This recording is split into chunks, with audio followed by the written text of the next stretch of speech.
Containers de déchets nucléaires. 19 cargos remplis de matière radioactive coulés, sabordés. 14 réacteurs atomiques simplement jetés par-dessus bord. Et pire encore, 3 sous-marins atomiques.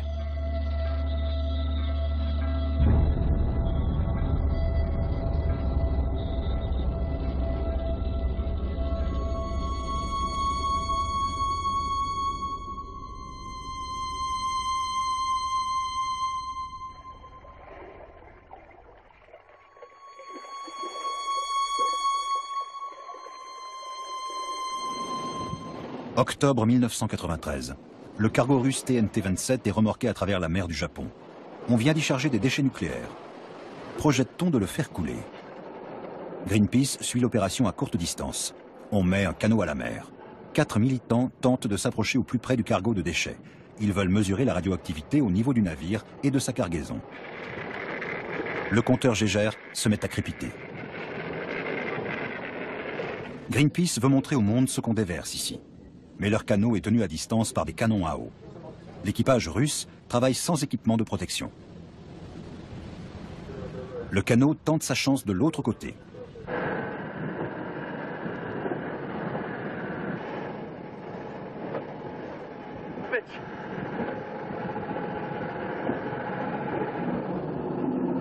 Le TNT-27 poursuit sa route.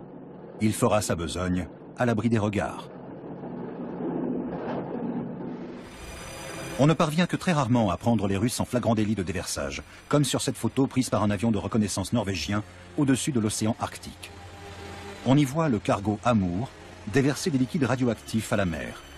Au total, on estime à 200 millions de litres d'eau radioactive répandue dans l'océan Arctique par les navires russes. Mourmansk, base navale de la flotte du Nord.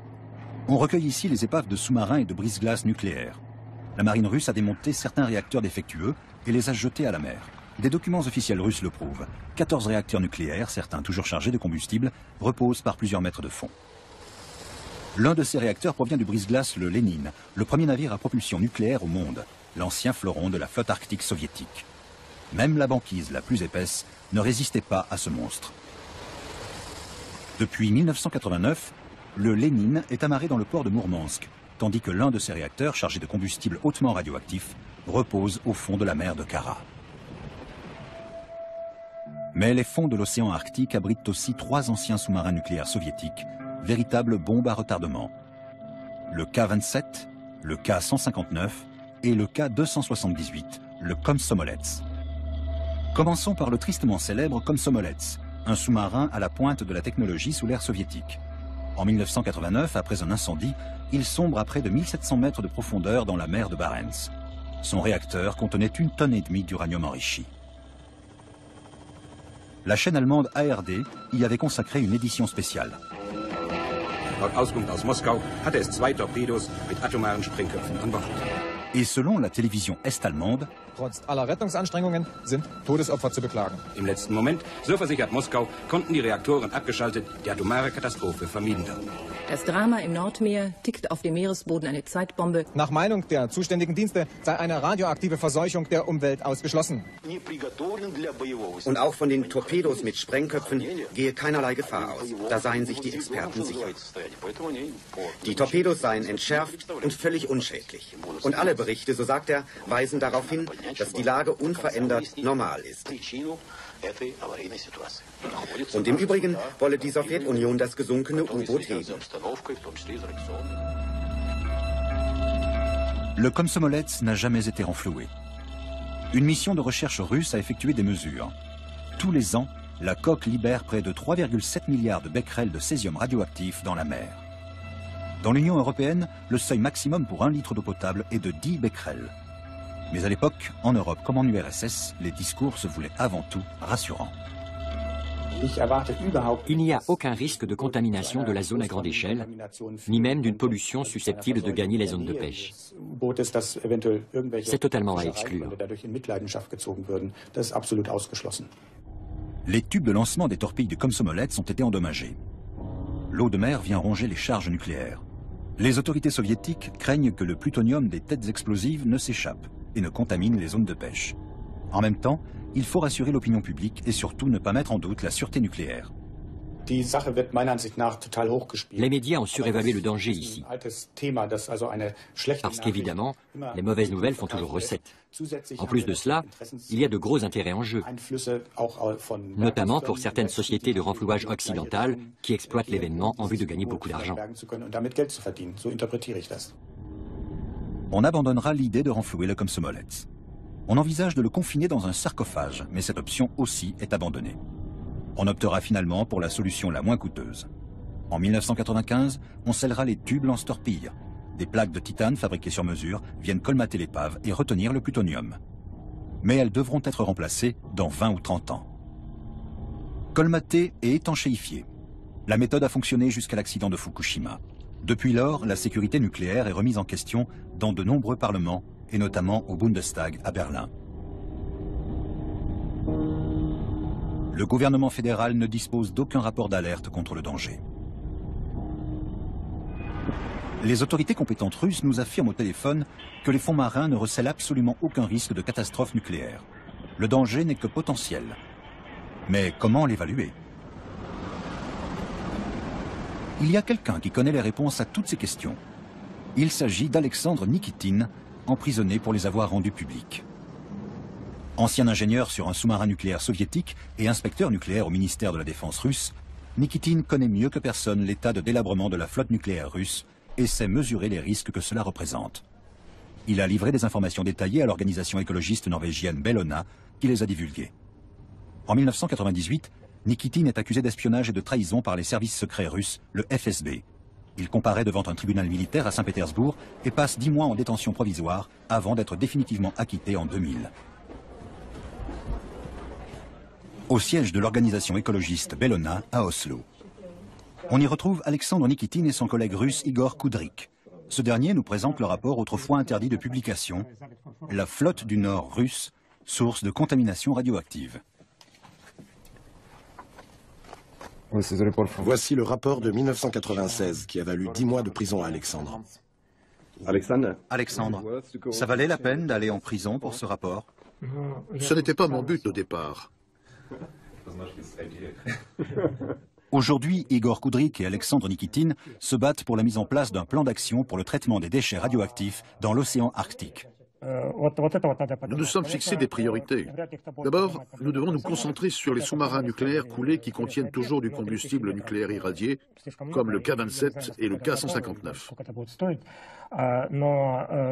Ensuite, il faudra s'occuper des réacteurs radioactifs jetés à la mer, et enfin des 17 000 containers de déchets radioactifs. Igor Koudryk nous accompagne au port d'Oslo. De là, les navires empruntent le détroit du Skagerrak pour rejoindre la mer de Norvège, puis la mer de Barents. La mer de Barents est l'une des plus propres de la planète, et nous voulons qu'elle le reste. Il faut donc la débarrasser de tous les déchets qui l'encombrent déjà. La liste des déchets radioactifs enfouis au fond de l'océan Arctique est longue. Il en existe bien un inventaire officiel, mais Igor Koudryk émet des doutes quant à son exactitude. La liste pourrait être bien plus longue encore, parce qu'on n'a pas réellement répertorié tout ce qui a été rejeté dans la mer de Kara. Ils détiennent des informations sur des containers et certaines épaves de sous-marins et de brise-glaces nucléaires. On ne peut exclure qu'une ou plusieurs expéditions militaires aient été menées dans cette zone dans les années 1960 et 1970, dans le plus grand secret. Scène de pêche dans le port d'Oslo. Les déchets toxiques soviétiques reposent bien plus loin au nord. Quelles seraient les conséquences d'une contamination radioactive de l'océan Arctique? Le poisson pêché à Oslo serait-il toujours comestible? Personne n'ose s'avancer sur la question. On redoute surtout une libération lente de la radioactivité, ce que l'on a appelé le Tchernobyl au ralenti. C'est pour ça qu'il faut tout récupérer. Le deuxième sous-marin est le K-159. Le voici en 2003. À plus de 40 ans, il est destiné à la casse. Pour pouvoir le remorquer, on le maintient en surface à l'aide de 4 pontons. Ce sont les dernières images du sous-marin nucléaire. Une tempête survient et il sombre par 250 mètres de fond.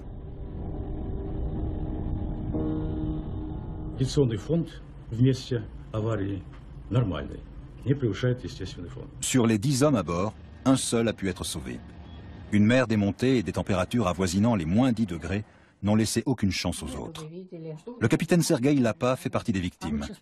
Il doit ses décorations à ses nombreuses années de service, nous dit fièrement sa mère. Elle vit à Rubzovsk, en Sibérie, bien loin de la mer. Une photo de l'équipage lors de la dernière mission. 2 marins ont été repêchés, morts. Les 7 autres, dont Sergueï, ont sombré avec l'épave. Elle nous montre le certificat de décès qu'il aura fallu attendre pendant de longs mois. La sœur de Sergueï n'arrive toujours pas à y croire. Le film du dernier départ, qu'elle visionne inlassablement.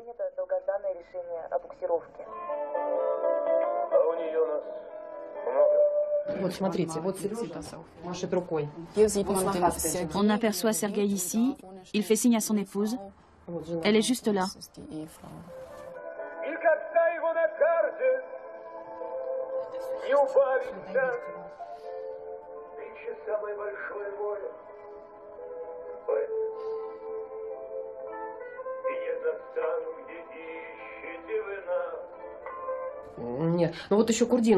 Il fallait prendre une décision, soit on confinait l'épave dans un sarcophage, soit on la renflouait.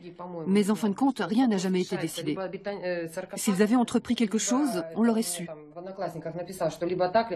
Gardez-vous l'espoir que le sous-marin soit renfloué?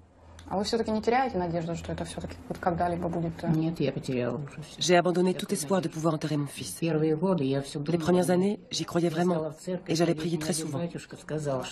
Et puis un jour, j'ai arrêté. Au lendemain du naufrage du K-159, le président Poutine est en visite officielle en Italie.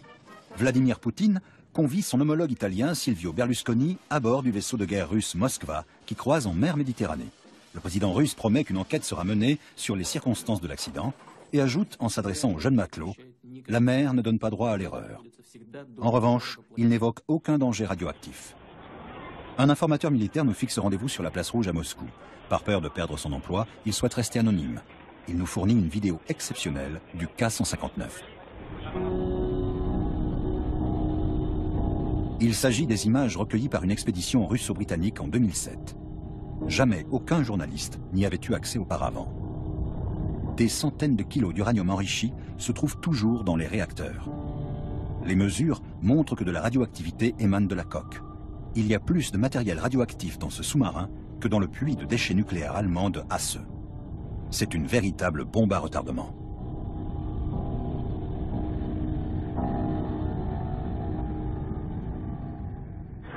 Nous poursuivons nos recherches en Russie. À Saint-Pétersbourg, nous tombons sur un rapport interne du ministère de l'Environnement russe destiné au Kremlin et qui date de 2011. Ce qu'on peut y lire est bien différent des communiqués officiels. 2 des sous-marins nucléaires ayant sombré doivent être renfloués au plus tard en 2014. Dans le cas du K-159, il est fait mention d'un risque d'une catastrophe environnementale. Nous soumettons le rapport et l'enregistrement à Wolfgang Renneberg, l'ancien directeur du département de la sécurité nucléaire du ministère fédéral de l'Environnement. Ces documents montrent qu'une catastrophe se prépare insidieusement. Plus on attendra pour renflouer ces sous-marins, plus les épaves libéreront de radioactivité et plus grand sera le danger d'une contamination nucléaire de la mer dans cette zone. Enfin, le 3e sous-marin, le K-27. Lors d'un grave incident survenu sur l'un des réacteurs, 9 marins du K-27 ont été mortellement irradiés. En 1981, la marine soviétique coule le sous-marin nucléaire dans la mer de Kara par 33 mètres de fond, en grand secret et en toute illégalité. À l'époque, le sabordage constitue déjà une atteinte au droit international.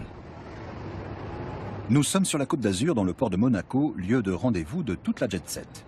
Sur la jetée se trouve aussi le laboratoire de l'environnement marin de l'AIEA, l'Agence internationale de l'énergie atomique.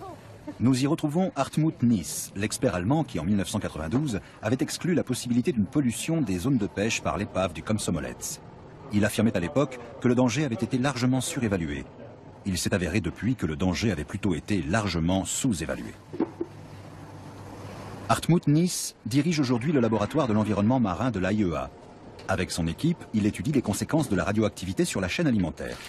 Ils nourrissent les poissons d'aliments contaminés et observent leur comportement. Quelle est la position de Hartmut Nies aujourd'hui? Serait-il prêt à condamner le sabordage du K-27? N'était-ce pas une erreur de couler ce sous-marin nucléaire? Il faut replacer tout ça dans son contexte. Il y avait eu un très grave accident à bord. Les personnes responsables n'ont pas tout de suite su comment réagir. Et comme il est apparu que les risques étaient très limités pour les populations avoisinantes, on a décidé de le couler. 1992. Des militants de Greenpeace tentent de s'approcher de l'épave du K-27 pour vérifier la radioactivité éventuelle de la mer à cet endroit. Ils n'y parviennent pas. Une canonnière soviétique intercepte le Solo. 3 tirs de semonce retentissent. Greenpeace fait stopper les machines. Des marins de l'armée rouge montent à bord du Solo. Des officiers investissent la passerelle de commandement par la force des armes. Les militants scientifiques et journalistes à bord sont temporairement placés en état d'arrestation. Épilogue de cette expédition, le Solo est remorqué par un navire de guerre soviétique jusqu'au port de Mourmansk. Il faudra encore patienter plus de 20 ans pour obtenir des images de l'épave du K-27. La coque paraît étanche, mais l'enregistrement montre aussi que certaines écoutilles ont été arrachées. L'eau a-t-elle déjà pénétré dans le réacteur? Les fonctionnaires du ministère russe de l'Environnement sont contraints de reconnaître la haute probabilité d'une réaction nucléaire incontrôlable. Ce qui signifie que le K-27 présente un danger de réaction nucléaire en chaîne. La pression élevée peut faire céder la coque, qui libérerait alors de la radioactivité. Cela signifie qu'à très court terme, tout le matériel radioactif contenu dans le cœur du réacteur peut être libéré. Ce serait une véritable catastrophe. Ce serait évidemment le pire des scénarios. Quelles en seraient les conséquences? J'ai préféré ne pas encore envisager cette éventualité. Nous transmettons le rapport du ministère de l'Environnement russe à Vladimir Tchouprov, expert en matière de nucléaire auprès de Greenpeace Russie, pour qu'il l'évalue. Le rapport du ministère de l'Environnement est une véritable surprise. Nous n'en avions jamais eu connaissance et son contenu est choquant. C'est la première fois qu'on y admet la nécessité d'un renflouage. Nous présentons le rapport aux autorités compétentes à Moscou, l'Institut de sûreté nucléaire IBRAE de l'Académie des sciences. Nos interlocuteurs prétendent que le document est truffé d'erreurs, mais refusent de nous les indiquer. Ils nous font ensuite écouter un discours de Sergueï Antipov, directeur adjoint de l'Institut, enregistré clandestinement à Moscou en 2012. Le K-27 est une grande source d'inquiétude. Il suffirait que 5 litres d'eau pénètrent la zone active du sous-marin pour déclencher une réaction en chaîne capable d'endommager le réacteur. Antipov insiste sur la nécessité d'un renflouage immédiat.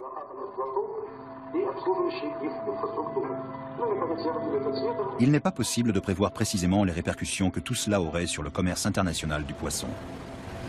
L'industrie de la pêche allemande est totalement désemparée. Nous exigeons davantage de surveillance et de contrôle, même en pleine mer, pour être sûr que nos poissons ne présentent aucun danger. C'est très bien de contrôler, mais c'est encore mieux de renflouer, selon le rapport du ministère de l'Environnement russe, qui ajoute que 2 des 3 sous-marins nucléaires naufragés devront être remontés d'ici 2014. Pourtant, tous les experts ne partagent pas cet avis. Il ne suffit pas d'aller récupérer tout cela au fond de l'eau.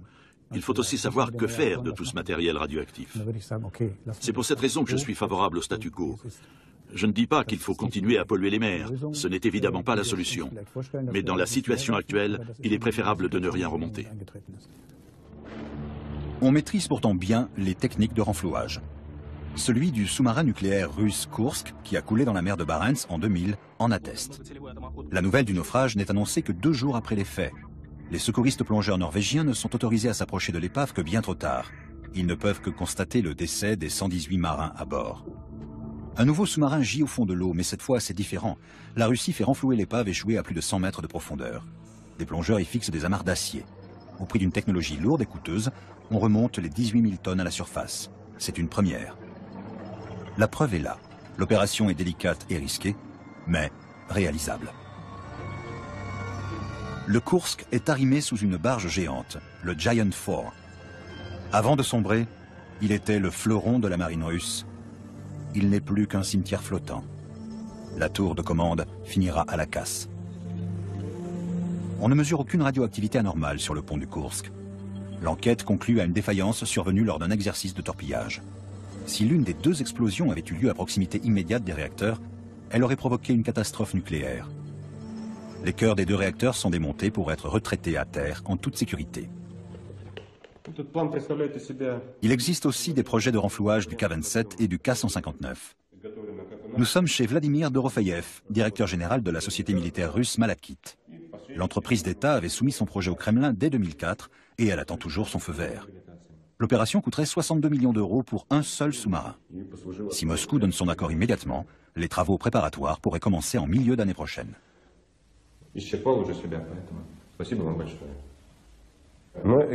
Il va nous falloir près de 18 mois pour développer notre projet et trouver les financements. Et 18 mois de plus pour la fabrication de l'outil technique. Le dispositif de renflouage ne serait pas opérationnel avant la fin 2015. L'Union européenne a le regard fixé sur l'océan Arctique. En juillet 2012, elle informe les eurodéputés. Les dangers présumés que représentent les épaves de sous-marins atomiques et les déchets radioactifs sont connus de la Commission, qui les classifie comme inquiétants.